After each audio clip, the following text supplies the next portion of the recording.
Everyone, I want to show you how to model this is orthogonal machining of pure titanium alloy and using Abaqus.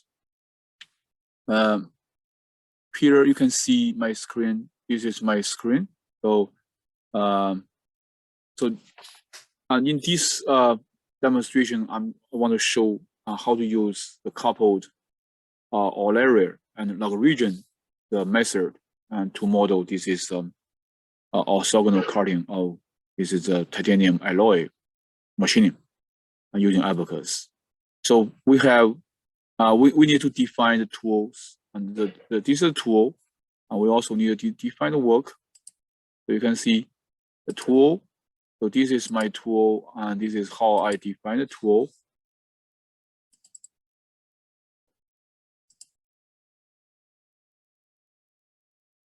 And then here is my workpiece. So I'm going to show you my workpiece, how I define the workpiece. So this is the workpiece. So this is the workpiece, and so this is a predefined shape. So this is a workpiece. And then I'm going to show you the materials I'm use. It's a tool. Here is a tool. So the tool, I define the conductivity, density, elasticity, expansion. So I'm going to show you conductivity. And we use this conductivity 46. This is a ceramic tool density. So the mass density. When you enter all these values, pay attention to the units. So elasticity. So this is Young's modulus. We have this Young's modulus and Poisson's ratio, and expansion coefficient. And this is one of the heat properties.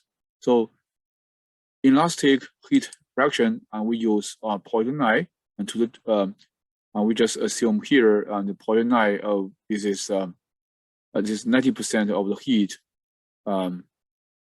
We define 0.9 here. The specific heat, and so this is one of another heat properties of the tool. So this is the defined specific heat. And the workpiece. So workpiece, we need to define the conductivity. This is conductivity, and it is temperature dependent. And the different temperature, we have different conductivity values.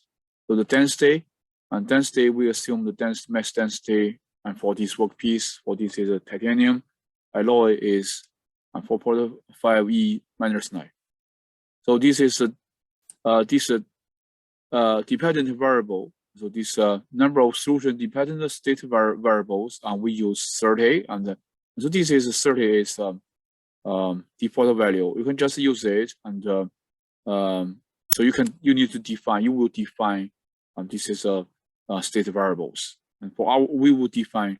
As I said, 30 is the default value. You don't need to change it, right? But you need to specify which is which in your user-defined subroutines.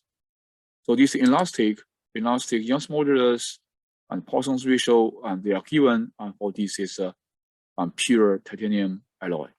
So expansion value, expansion coefficient is given, and elastic heat fraction, and we also use 0.9 here, and the plastic, and we use hardening properties.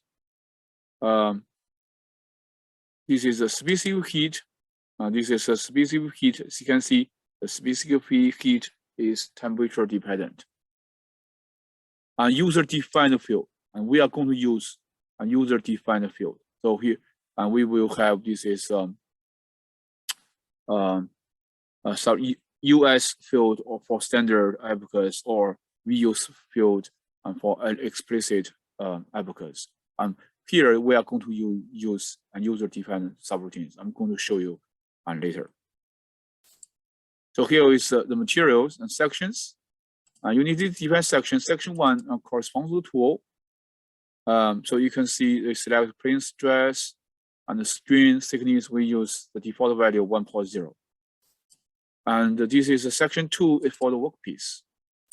So you can see the workpiece. We also assume it's a plane stress, plane stress strain thickness 1.0. So we do not define the profiles. After we define all these sections, we go back to tools and the work parts, and we can just assign the sections here. Right? Otherwise, we will have trouble when we submit the job to the Abaqus. So see, you need to specify the sections and to the corresponding either tool or workpiece. Assembly, and go here assembly, and we need to have two because we have two parts, and workpiece and the tool. So we will have two instances.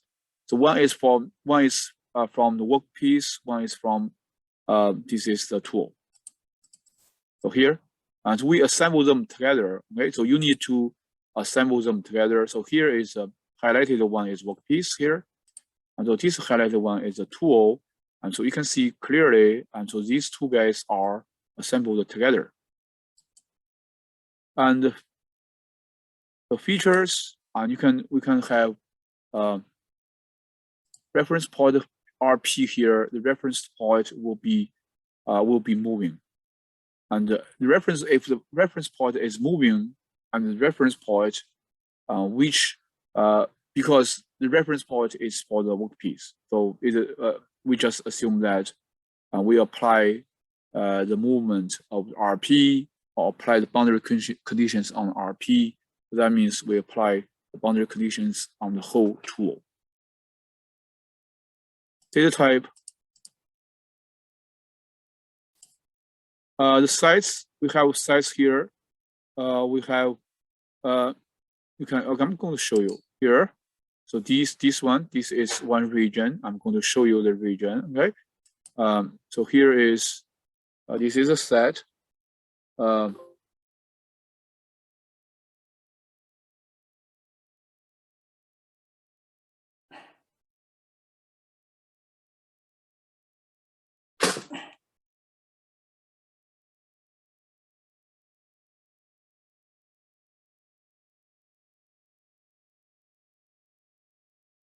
So here is, there are several zones here. I'm going to show you here. Okay, so this is our assembly.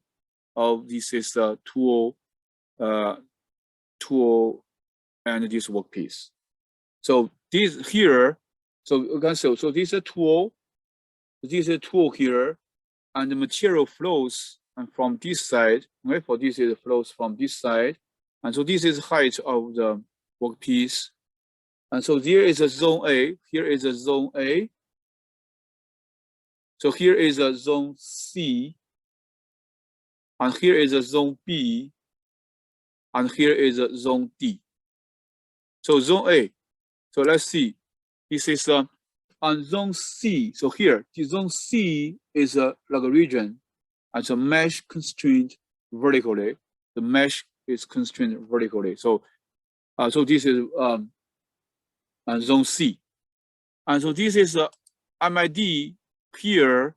So it is zone B. Zone B is Eulerian mesh constraint or Eulerian mesh constraint. So here's a tool, and tool is here. Okay, so this is a tool, and so this is workpiece, whole workpiece, and this is a bottom. So this is a curve. So here curve is a tool tape, the tool tape, and curve one. And so this is curve one is on the workpiece, but it is the curve that is engaging with the tool tape. And the curve two is the curve is the surface on the chip, and that is engaging with the tool tape. So this is left. So this is left, and this is a material flow from here. This is left one. RP, so this is RP here, and so here's a side. This is so here is a slide. This is a slide zone, right? So this because the tool and slides on this is workpiece. So here's the top. This top is on this is zone D, so on the chip. So the tool So this is a tool, and so this is the workpiece. So this is all the size and we have defined. And surfaces, level surface is a level surface. Tool, okay, is a tool, and the top on the chip, and workpiece. This is the surface on the workpiece. Right, so this is on the tool. See, they are contacting each other. And then we look at the steps here. So this is assembly. The stems, we have initial step, which is created by this is Abaqus by Abaqus. So you can see nonlinear geometry setting is NA, time period no here, and look at the step 1. Right, for the step 1, we select the procedure dynamic, temperature dependent, explicit, and time period we use on 1, and the nonlinear in geometry is toggled on. So this is for the step. So for field output request, and field output request, here is a field output request. Whole model, this interval is 1000 output. This is field output request. And also here is the history. So history request, I'm going to show you here. We use whole energy. This is, I'm sorry, whole model energy.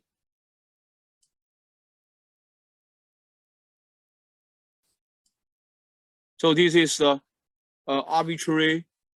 This is Eulerian, Lagrangian Eulerian. So here, and we have several constraints here. So here is a constraint on this middle. This is zone B. Okay, so here is the constraints here, and then we constrain. So this is on this is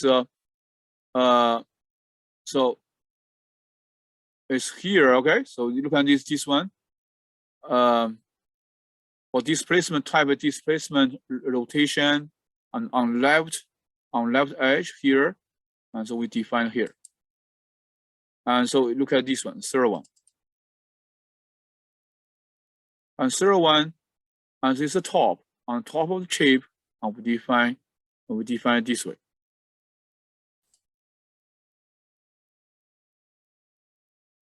So then we can interactions. So here's interaction. The tool, the surface to surface contact. So this is the we use the penalty contact method. So this is the contact. This is interaction. Actually, before we define the interaction, you need to define the interaction properties here. Okay, so in the interaction property here, so you can see we use tangent behavior. Tangent behavior is this is contact between the tool and workpiece. So friction coefficient we use 0.4. This is a normal behavior, and we have used hard contact. The hard contact, normal behavior in hard contact in normal behavior means that these two guys engage with each other but no penetration. And then we can thermal conductance.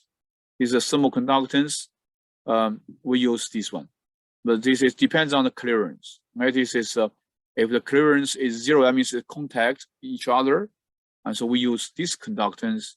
If this is higher, so as on this value, and also this conductance value equals 0. And heat generation, we use 0.9 here.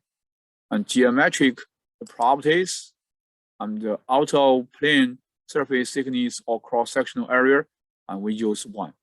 So this is how we define the contact properties. The constraints. So here is a constraint. Constraint is a rigid body. I'm saying this is the tool is a rigid body. Is a constraint. Then we look at the boundary conditions. Boundary condition 1. So this is boundary condition 1 is a material flow on the left side. This is a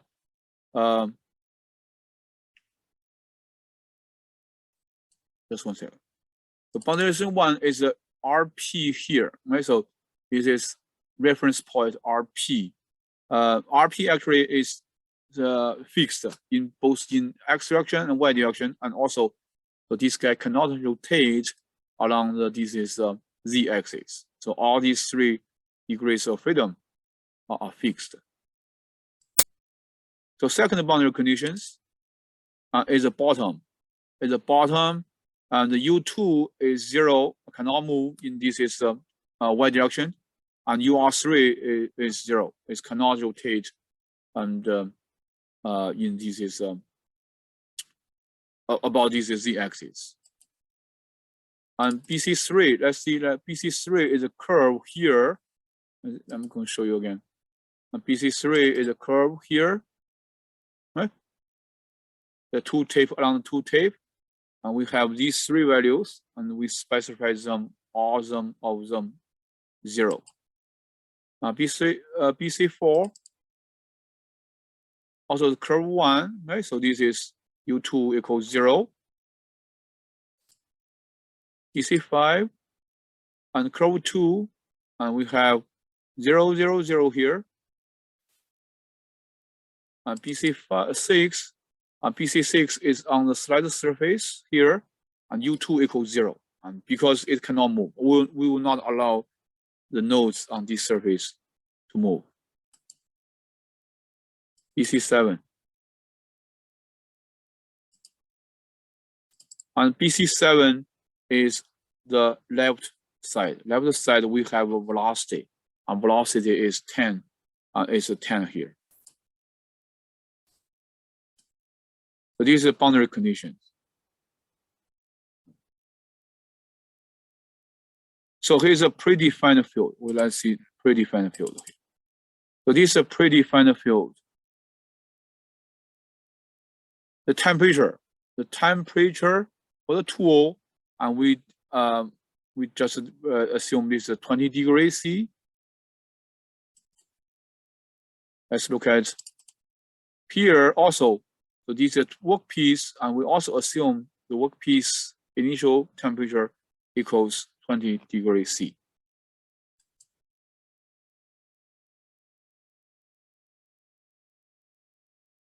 Okay, so this is our whole. This is a model of this is coupled Eulerian-Lagrangian is a mesh, and for this is orthogonal cutting of this titanium alloy using Abaqus. And then I'm going to show you what I have got, and so this is what I have got. I'm going to visualize the results. See, this is the results here. Oh, just one second. Let me show you on the here and edit here. And because I said we need to use this subroutine, this is subroutine, and we use test2 and dot FOR. So this is subroutine is written using this Fortran language. So and in this subroutine, and we defined, and this is a constitutive law of this workpiece, and we use Johnson-Cook model, the modified Johnson-Cook model, and also in this research we want to investigate and how this is a grain size of this is a pure titanium alloy, and also the dislocation density when we machine this is a pure titanium alloy. So I'm going to show you because so you need to define the state variables and the grain size and dislocation density, and they must be defined by the users, by you, if you want to investigate the grain size distribution, and this is dislocation density distribution, and during this machining of titanium alloy, and using this is Abaqus. I'm going to show you my results. So these results here. So here, this is so this is results. Go here, results, field output, and field output you can see, and you can select all of these output variables that you want to visualize here.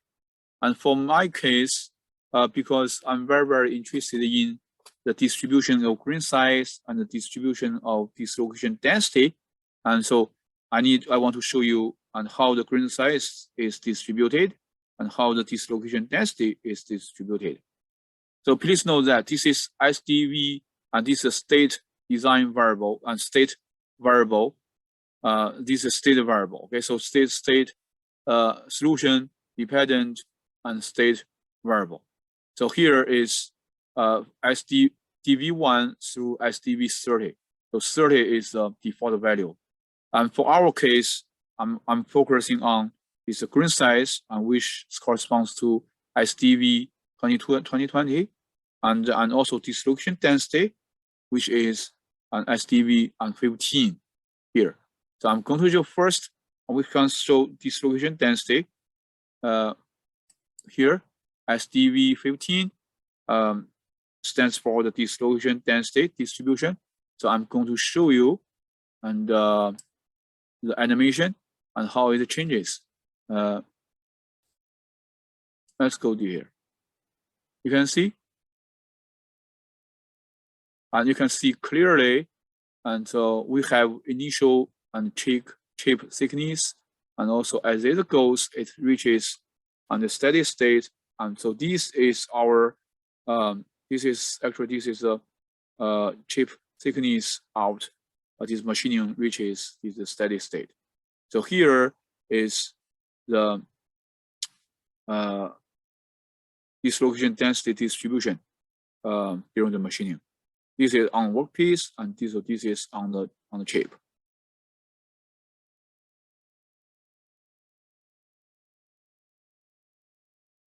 So I can enlarge it and to show you here. You can see this is dislocation density.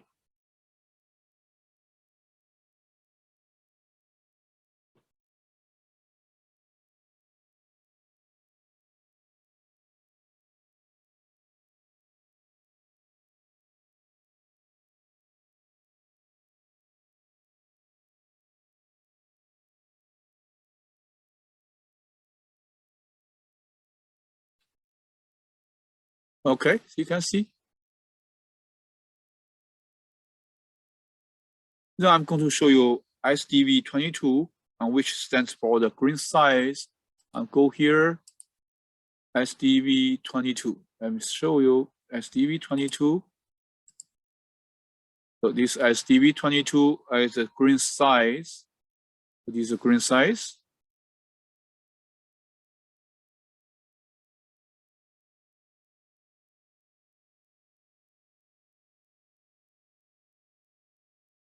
So you can see clearly, so on the machine surface, on the chip, the grain size is much finer than this is original. This is the grain size on this part. You can see clear this red.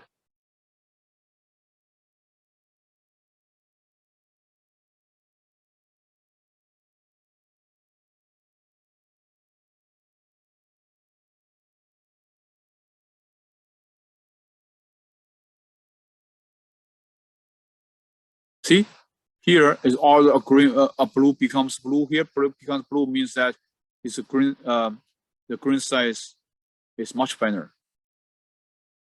And then I'm going to show you temperature distribution. And go here, the temperature distribution. Let's go. You can see the stress, temperature. Let me show you temperature. Here, temperature at the integration points. See temperature.